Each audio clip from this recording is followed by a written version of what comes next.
Washa.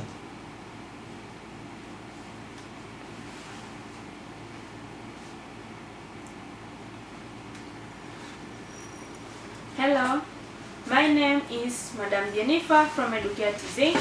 Welcome my lovely Form 3 students in a proceeding biology lecture series where we are proceeding with our topic of movement, and we have already covered on our several subtopics which are 54 subtopic. In our today's session we will discuss on our last subtopic, which is movement in plants. Welcome. So, plants also have ability to move. The movement, that is a process of changing a part or movement of different parts of the body from one place to another.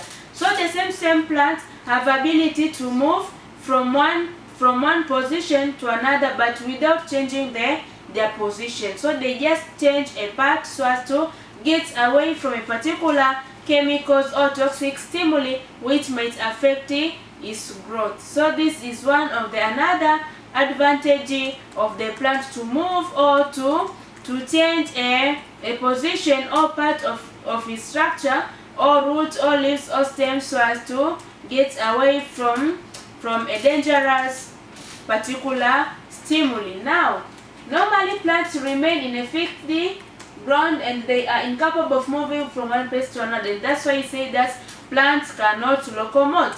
Plants cannot locomote. Plant hana uwezo wa kuweza kutoka sehemu moja kwenda sehemu nyingine, lakini ana uwezo wa kuweza kuchange position, either kuweza kumove root kutoka katika direction moja kwenda katika direction nyingine, lakini sio kutoka katika eneo moja kwenda eneo lingine. Now, plant parts such as leaves, stem and root show some growth response towards or away from stimuli such as water, light or gravity. So they tend to move either away from the bad stimuli or towards the good stimuli. Kwa mfano kama to move towards water, kuangalia maeneo gani kuna maji, kuangalia eneo gani kuna light ya kutosha kwa ajili ya photosynthesis, vile vile kuangalia or to be away, to move away from the gravitational force ambayo inaweza prevent the plant growth. Now, this stimuli result into movement called the movement of curvature. Kwa hiyo hapa stimuli zinazopelekea movement katika plant tunaita movement of curvature, movement towards or away from a particular stimuli.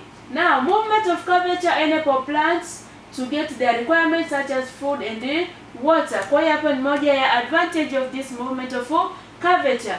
If the response is toward the stimuli, it is referred to as positive response. But if the movement is away from the stimuli, it is referred to as negative response. And watu watumia positive sign ya alama kujumlisha for positive na negative hasi kwa ajili ya negative. Now, the movement of curvature is categorized into major groups. So this kind of movement of curvature towards or away from the stimuli, it be classified or categorized into two major groups.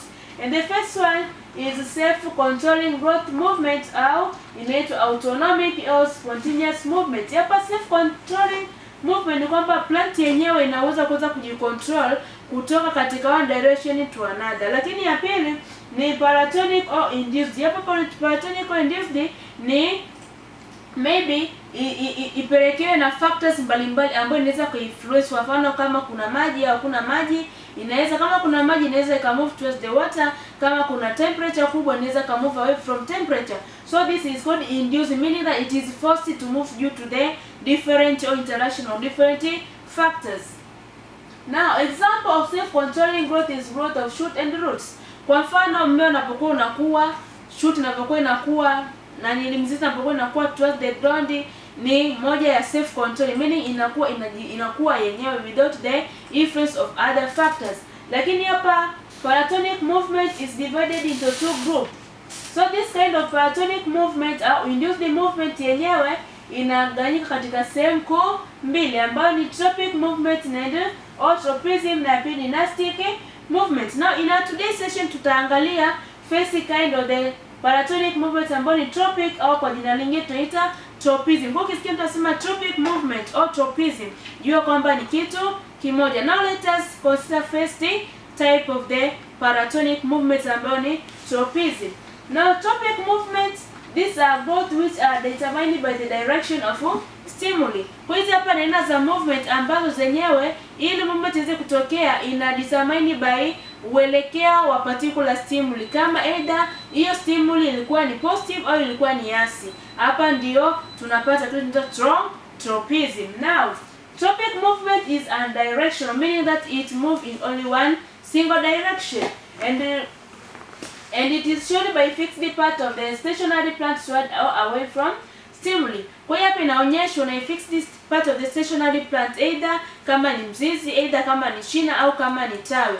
So inaweza ikamove either away ambao ni kuweza kuescape au kutoka katika negative stimuli, au towards positive stimuli ambao inakuwa ina move kuja katika that favorable stimuli, either kama ni maji au kama ni light and so forth. Now if response is toward the stimuli, is referred to as positive tropic movement or positive tropism, while if the movement is away from stimuli, it is called a negative tropism or negative tropic movement. Now tropic movement can take place at a very slow pace. Kwa hiyo type of tropic movement yenyewe inatokea ila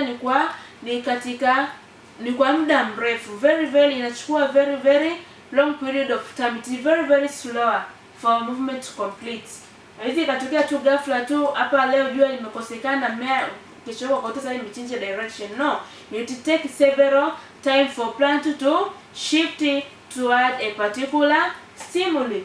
Now there are various type of tropic movement, namely kuna phototropism ambayo ni movement towards the light, kuna hydrotropism imetoka kwenye name hydro meaning water, nyingine ni thermotropism, kuna nyingine ni thermotropism ambayo ni movement hapa either away or towards the chemical, nyingine kuna thermometer kutoka neno temperature movement. So we will see on how this plant move towards this kind of the stimuli.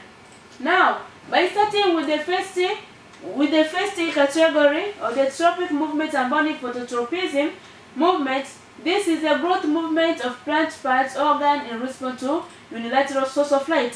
Kwa hiyo plant ikiwa ina grow au inakuwa ina move towards source of light, either kwa mfano you take an example, umepanda mmea wako then ukaweka katika chumba, ukaweka katika kopo then ukaweka katika chumba. Hicho chumba baada ya hapo fungua dirisha. Baada ya muda fulani utakuta mmea umekuwa towards the direction of the sunlight. Towards the direction of the sunlight. Tuangalia mmea umekuwa haujapanda juu, hujanyoka, lakini utakuwa umekuwa kuelekea katika mwelekeo wa mwanga. Hii kwa ajili ya photosynthesis. So ile hapa inaonyesha ni movement towards the light, towards the stimuli. Kwa hiyo hapa inakuwa ni positive ambayo ni phototropic movement of phototropism. So for example, growth of shoot in response to unilateral source of light. A shoot of plant exhibits positive phototropic response as it grows towards the light. Kwa pale shina litakuwa towards the light, ambayo lenyewe itakuwa straight, ita grow towards the source of the light, lakini mizizi yenyewe itaendelea kukua kuelekea chini. Kwa hiyo utaangalia shina la mmea lenyewe litashow positive phototropism ambayo yenyewe positive movement, lakini root yenyewe itashow negative response ambayo yenyewe itakuwa ina grow away. Now this is an example. Angalia umepanda mmea wako umeweka katika chumba fulani, hapo umefungua dirisha lako, utaangalia baada ya muda fulani unaangalia shina linakuwa kuelekea katika mwelekeo wenye mwanga, lakini roots zenyewe zinaendelea kukua kuelekea chini. Another is geotropism. Hapa unaangalia gravity. Now this is a growth movement in response to gravitational pull. Hapa mfano wake tunaangalia ni root. Roots mostly mizizi ya mmea inatend to grow kuelekea chini where there is gravitational force. For example, the growth of fruit where the gravitational force is positive, geotropism. Lakini shoot ya plant yenyewe inakuwa ina grow away from this geotropism. Kwa hiyo inakuwa ina show negative response to the force of gravity. Kwa mfano katika mchoro wetu ya geotropism ilipea tunaangalia namna gani hapa shoot zenyewe zinakuwa kurudi chini kwa ajili ya the gravitational force, lakini hii hapa shoot yenyewe inakuwa ina grow towards upward, yenyewe inakuwa ina show negative geotropism, yenyewe inakuwa ina escape or ina move away from the force of gravity. Another one is hydrotropism movement. Hapa hydrotropism movement ni movement towards the source of water. Mmea unakuwa kuelekea katika uelekeo wenye maji for absorption. Mfano mzuri hapo utaonyeshwa na roots. Example ya taproot, kazi yake ni moja ni absorption and actually to the underground for absorption of water kwa ajili ya survival. So the root will show the positive hydrotropism. Now, this is a growth movement in response to water. For example, the growth of fruits towards the water. Roots are generally positively hydrotropic, lakini shoots zenye zitakuwa upward above, meaning that they grow away from water, zenye zita undergo negative hydrotropism. This is an example. Hapo umepanda mmea wako katika moist soil.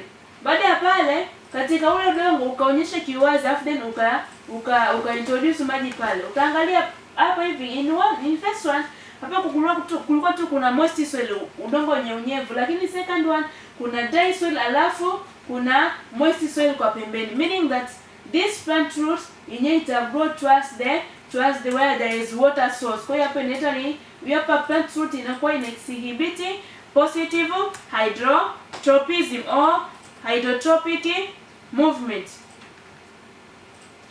Another one is thigmotropism movement, ambayo yenyewe thigmo yenyewe ni movement in response to touch. There's some plant species ambazo zenyewe ukizigusa zinakuwa zinasinyaa.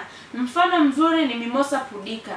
These are one of the example of the plants ambazo zenyewe ukizigusa, yani ukizigusa zinasinyaa, lakini usipozigusa zenyewe unazikuta zimenawiri tu, zimechanua vizuri, lakini ukizigusa unaangalia ghafla zinakuwa zinasinyaa. That is one of the adaptation against a predator. So thigmotropism movement, this is the growth movement of part of the fixed plant part in response to touch. This growth is found in tendrils of twining plants. Kwa mfano kuna baadhi ya mimea, kwa mfano kuna mimea ambayo kwa mfano ukipanda kwenye miti, ukipanda ni kwa mfano sana ni maua. Unakuta mtu kapanda mti, kaeka pale mti wenyewe hauna kitu, then akapanda ua, lakini lile ua litakuwa kupata ule mti. So this one of the example of that's kind of the thing. So meaning that yenyewe inakuwa to that particular kind of the wood ambayo may place there. Na kitu kingine, the tendrils of framing plant bend around the object that they come into contact them. Kwa unazikuta kabisa zimebend katika ule mti ambao umekuwa ukiweka. This is an example of the tendrils. Kuna mmoja ya mboga ambayo ina tabia hii hapa, na baadhi ya maua ambao waga zina hizi tabia. Hapo mtu anakuwa ameweka tu mti mkavu, baada ya pale anakuwa amepanda mboga yake. Kwa mfano mboga mzuri ni mlelema. Una this kind of thigmotropism.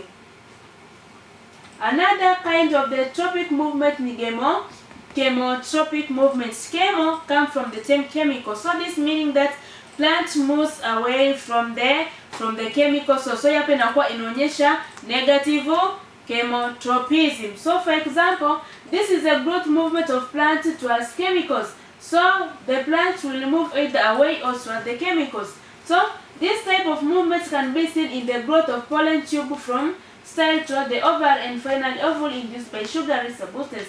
Katika one of the parts of the plant ambayo inakuwa inaonyesha positive movements towards the chemical ni katika pollen tube, ambayo hapo pollen tube ni during the fertilization process kwa ajili ya kuweza kupass those male gametes, megaspore during the pollination process. So when the pollen pass through the growth of pollen tube from style towards the ovary and finally to the ovule induced by sugary substance. Kwa zenyewe zile pollen tube ambazo zinakuwa zimecarry this megaspore kwa ajili ya kwenda kwenye ovary kwa ajili ya fertilization, zinakuwa zina exhibit this kind of the chemical or chemotropism. This is an example. This is the pollen tube ambapo zinakuwa hizi hapa ni germinating pollen grain or megaspore ambazo zenyewe Hizi hapa ndio pollen grains ambazo ni mbegu za kiume za ua ambazo zenyewe zinakuwa zina move towards the ovary, ambapo hapo ndio kuna ovum within here ambazo za pass through the micropyle kwa ajili ya fertilization, as I said, that inapelekea formation of the embryo. Another one is thermotropic movement. Thermotropic movement, this is a movement toward the temperature. So this is a movement of plants in response to temperature. Some flower close when the temperature drop and some fold when temperature is too high. Hapa ni movement towards the temperature. Kwa mfano wazuri ni maua saa 6. Yale maua they are pink in color.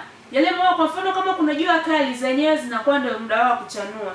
Lakini jua likiwa dogo zenyewe zinakuwa zinasinyea. That's why they have been named that maua saa 6. Lakini kuna maua mengine jua likiwa kali sana zenyewe zinasinyea, lakini jua likiwa dogo zenyewe ndio zinakuwa zinachanua. So this is all about the kind of movement ambayo inaitwa thermotropic. So I know that now you will be familiar with this kind of the movement in plant. Kwa utaangalia hizi response zote they are found in our environment. Utaangalia kuna maua saa 6, utaangalia kuna hawa tendrils ambao wenyewe wanaonyesha thigmo, utaangalia kuna hydrotropism, kuna phototropism, which are all found in our environment. So utaangalia the movement, just take a small research around your school compound, around your environment.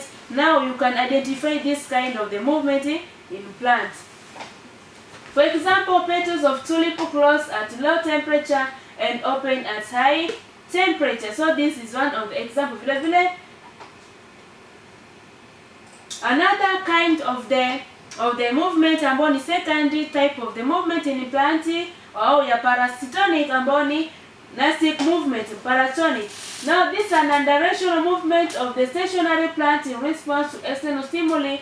Kwa mfano folding of leaves in warm weather, opening and closing of flower in response to intensity of light, and closing of leaves when touched. Kwa hiyo hapa ni unidirectional movement, kwa meaning that zenyewe as it move towards a particular direction, sio katika kuelekea mwelekeo fulani, lakini zenyewe zinabi induced due to the external stimuli. Kwa zenyewe kwa mfano ukitouch either towards to the direction of the light, lakini zenyewe they does not change a position towards the direction of that particular stimuli. That's why they are called non-directional. Now, nastic movements are reversible. Reversible meaning that they are backward and forward. So they have ability to either coming back to the original position. Now, movements which occur repeatedly in response to stimuli. That's why we call them reversible, meaning they can occur repeatedly or in either direction. Now, based on the nature of stimuli, nastic movement is divided into the following categories. Now, this nastic movement can be categorized depending on the nature